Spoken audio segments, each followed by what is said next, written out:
다 함께 사도신경으로 우리의 신앙을 고백하며 8월 20일 목요일 새벽 예배 하나님 앞에 올려 드리겠습니다. 전능하사 천지를 만드신 하나님 아버지를 내가 믿사오며 그 외아들 우리 주 예수 그리스도를 믿사오니 이는 성령으로 잉태하사 동정녀 마리아에게 나시고 본디오 빌라도에게 고난을 받으사 십자가에 못 박혀 죽으시고 장사한 지 사흘 만에 죽은 자 가운데서 다시 살아나시며 하늘에 오르사 전능하신 하나님 우편에 앉아 계시다가 저리로서 산자와 죽은 자를 심판하러 오시리라. 성령을 믿사오며 거룩한 공회와 성도가 서로 교통하는 것과 죄를 사하여 주시는 것과 몸이 다시 사는 것과 영원히 사는 것을 믿사옵나이다. 아멘.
이 새벽 함께 보실 하나님의 말씀은 로마서 12장 1절부터 2절 말씀까지입니다. 제가 받들어 읽겠습니다. 그러므로 형제들아, 내가 하나님의 모든 자비하심으로 너희를 권하노니 너희 몸을 하나님이 기뻐하시는 거룩한 산 제사로 드리라. 이는 너희가 드릴 영적 예배니라. 너희는 이 세대를 본받지 말고 오직 마음을 새롭게 함으로 변화를 받아 하나님의 선하시고 기뻐하시고 온전하신 뜻이 무엇인지 분별하도록 하라. 아멘. 다 함께 기도하겠습니다. 오늘도 살아계셔서 우리와 함께 하시는 여호와 하나님 아버지, 저희를 주의 품에 품어주셨다가 무릎과 발에 힘을 주시고 발걸음 인도하여 주셔서 이 새벽 주의 전으로 나오게 하시고 또한 각 가정 처소에서 온라인으로 주 앞에 서게 하시니 감사드립니다. 입추와 말복을 지나 아침 저녁으로 불어오는 바람에 하나님의 손길을 생각하게 됩니다. 때를 주관하시는 하나님께서 저희를 인도하여 주셔서 저희에게 주어진 세월을 아끼며 살아갈 수 있도록 지혜를 더하여 주옵소서. 세월이 갈수록 주를 더 알아가는 삶이 되게 하시고 주를 향한 사랑의 깊이가 더 깊고 풍성해지도록 은혜 베풀어 주옵소서. 이 시간 주의 말씀 듣기 원합니다. 성령 하나님, 우리 각자에게 역사하여 주셔서 저희 모든 성도들 심령 가운데 말씀으로 말씀하여 주옵소서. 귀하신 예수님의 이름으로 기도하옵나이다. 아멘. 이 자리에 계신 모든 성도님들에게 주의 은혜와 평강이 충만하시기를 간절히 축복합니다. 오늘 함께 나누실 본문은 로마서 12장 1절 2절 말씀입니다. 사실 이 로마서 12장 1절 2절 말씀은요, 그동안 로마서 1장부터 11장까지의 말씀과 또 12장 3절부터 16장까지의 말씀을 연결해 주는 굉장히 중요한, 또 방향과 분위기가 전환되는 중요한 대목입니다. 그래서 앞으로 남은 12장 3절부터 16장까지 살펴볼 이 내용이 어떠한지, 왜 이 내용이 나오는지를 우리가 잘 이해하려면 지금까지 어떤 이야기가 있었는지 우리가 다시 한번 되짚어 볼 필요가 있습니다. 간략하게 한번 정리를 해볼까요? 로마서 1장에서 뭐라고 말씀하고 있습니까? 이렇게 시작하죠. 이방인들은 다 죄인이다. 이방인들만 죄인일까요? 2장에 넘어오면 유대인들도 죄인이다 라고 말씀합니다. 그래서 3장에 모두가 다 죄인이다 라고 선포하고 있습니다. 그래서 로마서 3장 23절에 모든 사람이 죄를 범하였음에 하나님의 영광에 이르지 못하더니 라고 말씀하고 있는 것입니다. 그러면 그런 죄인된 우리가 어떻게 구원을 받을 수 있을까 하는 거죠. 4절부터 이제 이렇게 나옵니다. 우리의 구원은 행위, 우리의 행동 때문에 받는 것인가? 아니다는 거예요. 5장에 넘어오면 이렇게 합니다. 예수 그리스도의 죽으심으로 구원을 받았다고 선포하고 있습니다. 그래서 로마서 5장 8절에 우리가 아직 죄인 되었을 때 그리스도께서 우리를 위하여 죽으심으로 하나님께서 우리에 대한 자기의 사랑을 확정하셨느니라 라고 말씀하시고 있습니다. 6장에 넘어오면 그래서 이제 우리는 죄에 대하여서는 죽은 자요, 하나님께 대하여서는 산 자로 우리가 여김을 받는다라고 말씀하고 있는 거죠. 그래서 하나님께서 어떻게 합니까? 우리를 사망에서 생명으로, 영생으로 옮겨 주신 것입니다. 로마서 6장 23절에 보면 죄의 삭은 사망이요 하나님의 은사는 그리스도 예수 우리 주 안에 있는 영생이니라 라고 말씀하고 있는 것입니다. 7장에 넘어오면 그런데 이런 영생을 받은 우리지만 우리가 육신 안에 거하다 보니까 우리 안에 두 가지 법이 서로 싸우는 일들이 일어난다 하는 겁니다. 그것을 우리가 경험한다는 거죠. 그래서 바울은 이렇게 고백합니다. 로마서 7장 19절에 내가 원하는 바 선은 행하지 아니하고 도리어 원하지 아니하는 바 악을 행하는도다. 24절 넘어가면 7장 24절 넘어가면 이러죠. 오호라 나는 공고한 사람이로다. 이 사망의 몸에서 누가 나를 건져내랴 라고 그렇게 말씀하고 있습니다. 거기에 바울은 여기에서 절망으로 끝이지 않고 25절에 이어서 이렇게 선포합니다. 우리 주 예수 그리스도로 말미암아 하나님께 감사하리로다.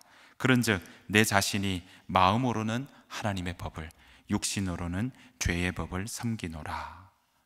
이렇게 말씀하고 있는 것입니다. 바울과 마찬가지로 우리의 마음 안에도 이 고민과 갈등이 여전히 남아 있습니다. 육신의 법과 성령의 법이 우리 가운데 같이 있다는 것이죠. 생명의 성령의 법이 우리 가운데 있기 때문에 우리는 감사할 수 있습니다.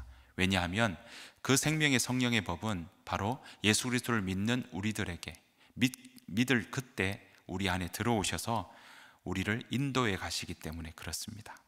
우리는 예수 안에 있기에 결코 정죄함이 없습니다.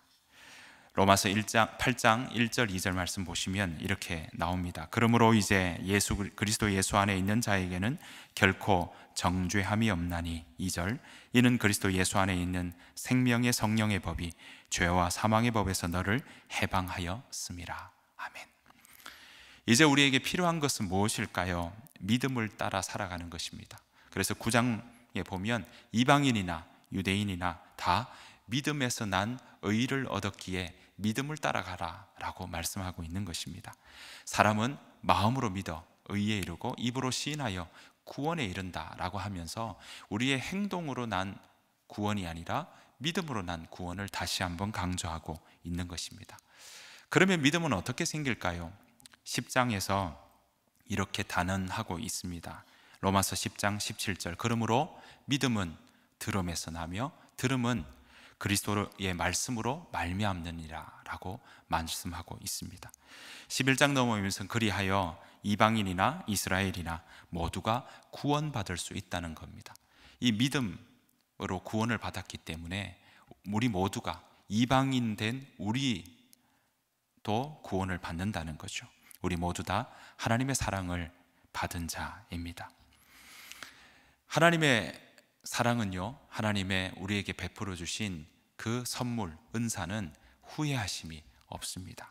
로마서 11장 29절에 그래서 이렇게 선포하죠. 하나님의 은사와 부르심에는 후회하심이 없느니라. 성경에서 우리에게 가르쳐 주고 있는 복음이 바로 이것입니다. 우리가 추구하지도 않았는데, 우리가 아직 죄인 되었을 때 하나님께서 크신 은혜로 예수 그리스도를 통해서 주신 그 영광스러운 복음으로 우리를 구원하셨습니다. 하나님의 은혜가 먼저인 거죠. 우리의 행동은 그 다음인 것입니다. 은혜 받은 우리가 그 다음 은혜 받은 자로서 어떻게 살아갈까 하는 것입니다. 우리가 여기서 오해하지 않아야 될 것은요, 우리가 먼저 구원을 얻기 위해 어떻게 해야 하는가를 말하지 않는다는 겁니다. 하나님이 이렇게 해주셨으므로 우리가 그에 대한 반응으로 어떻게 행동하는 것이 마땅한가를 우리는 기억해야 한다는 것입니다. 그래서 1절, 오늘 함께 읽었던 로마서 12장 1절은 이렇게 시작하고 있는 겁니다. 그러므로, 이 그러므로는 그러면 그 은혜를 받은 우리가 이제 어떻게 행동해야 될까에 대해서 말씀하고 있는 겁니다. 그 은혜를 알고 그 사랑을 받은 우리가 어떻게 행동해야 할까요? 바울은 로마 교회 성도들에게, 또한 오늘 우리들에게 이렇게 호소하고 있습니다. 로마서 12장 1절 말씀입니다. 그러므로 형제들아, 내가 하나님의 모든 자비하심으로 너희를 권하노니 너희 몸을 하나님이 기뻐하시는 거룩한 산제사로 드리라. 이는 너희가 드릴 영적 예배니라. 여러분, 이 구절에서 보시는 것처럼 먼저 하나님께 드리라 라고 요약할 수 있죠. 하나님과의 관계를 말하고 있습니다. 우리의 몸을 드리라고 이야기하는 그 속에서 이 몸은요, 우리의 전 존재를 의미합니다. 우리가 가지고 있는 모든 소유물도 여기에 포함이 됩니다. 우리의 계획, 우리의 꿈, 심지어 우리의 자녀까지도 이곳에 포함된다고 말씀드릴 수 있습니다. 여러분, 이것을 어떻게 드리라고 이야기합니까?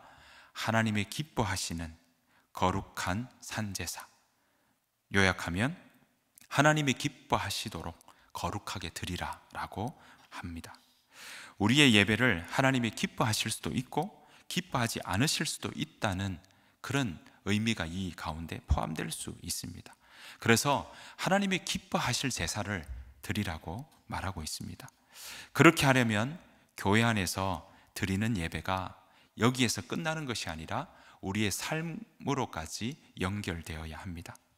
우리가 자는 것, 우리가 먹는 것, 그리고 우리가 일하고 노는 모든 삶, 우리가 시간 안에 행동하는 모든 것, 그것을 다 하나님께 드리라는 것입니다.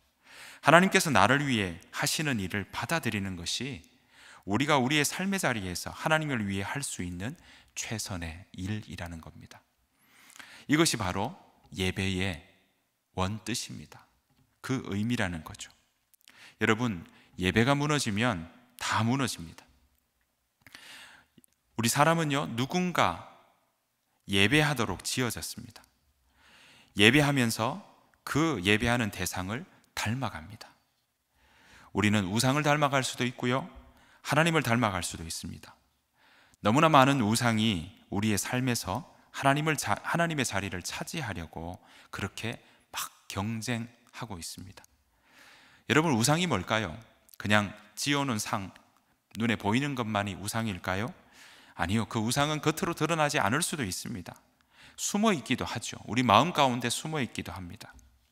겉으로 드러나지는 않지만, 그러나 우리 마음 깊은 곳에서 우리를 지배하고 내 가치관과 삶의 기준을 만들어주는 그것이 바로 우상이요, 숨어있기 때문에 숨은 우상이라고도 말씀드릴 수 있을 것입니다. 이 시대의 대표적인 우상, 무엇을 꼽을 수 있을까요? 그건 첫 번째는 돈이라고 할 수 있을 겁니다. 성공도 여기에 속하게 되죠. 또한 다른 사람들에게 인정받는 것 또한 여기에 숨은 우상에 속할 수 있습니다. 관계가 우상일 때도 있어요. 자녀들이 우상인 경우가 있다는 의미입니다. 물론 자녀들을 잘 키우는 건 부모에게 있어서 신성한 책임이요, 의무입니다. 하지만 가정과 자녀를 위해서라면 자신의 신앙생활을 희생해서라도, 포기해서라도 책임을 다해야 한다면 관계는 그 사람에게 있어서는 우상으로 자리 잡았다고 할 수 있습니다. 청년들에게 많이 보이는 우상이 있습니다. 그것은 바로 재미와 쾌락입니다. 물론 여러분, 돈과 성공과 인정과 관계, 쾌락, 재미, 이 모든 것은 다 우리에게 필요합니다. 그것 자체가 나쁜 것은 아닙니다. 그것 자체가 우상은 아닙니다. 그러나 내가 그것에서 자유할 수 없다면 그것은 나에게 있어서 우상이 될 것입니다. 그것이 없어져서 결핍이 생겨도 그다지 슬프지 않고 그런 대로 살 수 있다면 그것은 우상이 아닙니다. 그러나 그 선을 넘어선다면 우리에게는 그 자체가 우상이 될 것입니다. 세상은 여전히 우리에게 하나님 믿는 것은 좋지만 교회 안에서만 믿으라고 유혹합니다.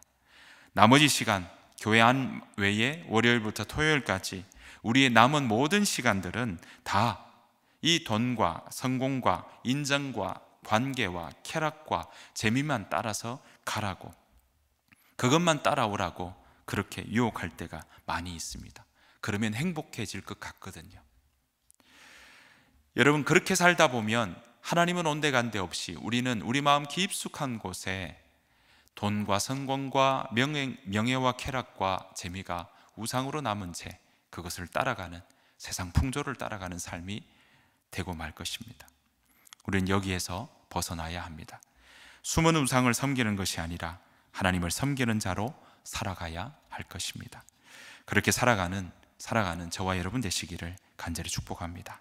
내 안에 숨은 우상을 따라가지 말고 하나님이 기뻐하시도록 거룩하게 우리의 삶을 드리며 나아가는 우리 모두가 되기를 간절히 바랍니다. 여기서 바울이 산제물로 드리라 하는 이 드리라는요, 한 번 드리는 것을 의미하는 것이 아닙니다. 우리의 삶 속에서 매 순간 진행형으로 되어 있어요. 매 순간 드려지는 그런 제사를 의미하는 것입니다. 사랑하는 성도 여러분, 우리의 모두의 삶이 내 안에 숨은 우상을 따라가지 않고 하나님이 기뻐하시는 삶이 되도록 날마다 살아가기를 바랍니다. 이를 위해서는 우리가 매일매일 이 시대를 본받지 말고 마음을 새롭게 해야 됩니다. 우리가 마음을 새롭게 함으로 변화를 받는 것이거든요. 성령께서 우리를 도우시기에 우리는 변화를 받을 수 있고 또 새롭게 할 수 있으며 믿음의 길을 걸어갈 수 있는 것입니다. 우리가 해야 할 최선의 삶은 바로 여기에 있습니다. 하나님께 우리의 삶의 시선을, 우리 마음 중심의 시선을 고정하는 것입니다. 그러면 속에서부터 변화가, 우리 마음 속에서부터 변화가 일어날 것입니다. 하나님께서는 언제나 우리 안에서 최선의 것을 이끌어낼 주실 것입니다. 그렇지 않고 우리가 우상에 내 시선이 머물러 있다면 어느 순간 우상을 닮아가고 또 육신의 정욕과 안목의 정욕과 이생의 자랑을 따라가는 삶이 되고 말 것입니다. 우리 모두가 교회에서나 가정에서나 우리 일상의 삶 속에서 오늘 하루 성령을 쫓아 살아가는 삶이 되기를 간절히 축복합니다. 예수 믿는 자로 부끄럽지 않은 삶 오늘도 살아내었다고 고백하는 그런 귀한 한 날 되시기를 간절히 바랍니다. 주님께서 가르치는 기도로 오늘 예배 마치겠습니다. 하늘에 계신 우리 아버지여, 이름이 거룩히 여김을 받으시오며 나라가 임하옵시오며 뜻이 하늘에서 이루어진 것 같이 땅에서도 이루어지리이다. 오늘 우리에게 일용할 양식을 주시옵고 우리가 우리에게 죄 지은 자를 사하여 준 것 같이 우리 죄를 사하여 주시옵고 우리를 시험에 들게 하지 마시옵고 다만 악에서 구하시옵소서. 나라와 권세와 영광이 아버지께 영원히 있사옵나이다. 아멘.